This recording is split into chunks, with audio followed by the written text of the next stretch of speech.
if you're looking forward to the Stark Varg starting the race this year, well, or maybe next year, it's kind of looking backwards. Obviously, they had the problem with the Paris Supercross where they weren't allowed to race the night show, and now they are completely not even a race. They are completely not allowed to race Endurocross.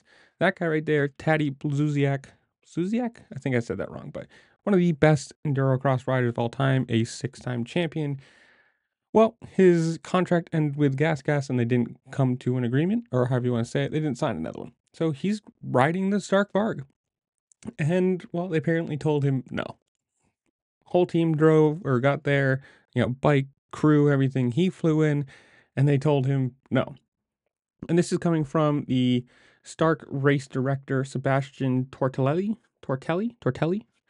Quote, "We were told that safety concerns were the reason for not being allowed to race, but we have all kinds of certificates.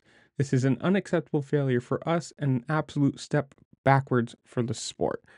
And true, like you got to say, you got to weigh the options of this. Like an electric bike is going to have incredible torque, which in a race like Endurocross is probably a very good bonus.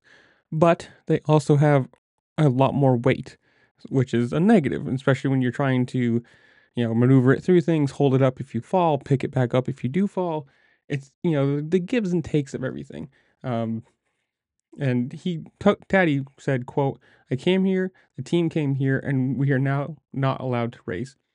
This is an absolute disaster for my team, for me, and for the sponsors, for the sport as a whole, for the fans, simply for everyone." And I agree with him. Like, I understand that you're going to have the purists of people saying, no, only combustion, or you got to have a separate series form and everything. But like at some point you're gonna have to start mixing these. At some point the electric bikes, you're gonna have more companies coming in, you're gonna have more people making them, and you gotta, who knows. And of course this also comes with the drama of apparently this was a competitor, exerting a little bit of influence or force, however you want to say it, saying no, you can't let them race. And who knows, it sucks. uh, for the team, for the sport, it's a negative. They were going to unveil this bike at the 2023-2024 season start, and now the immediate start of this is going to be the negative PR of, not letting one team race because it's an electric bike over the other bikes. I don't know. In the comments below, I want you guys to tell me, do you think electric bikes should have their own series? Should they be allowed to race combustion bikes? Is there some sort of rule, regulation, whatever, that you think would work to make them more comparable? I don't know. Whatever it is, comment down below what your thoughts are. Do you watch Endurocross? Are you excited for it? Whatever.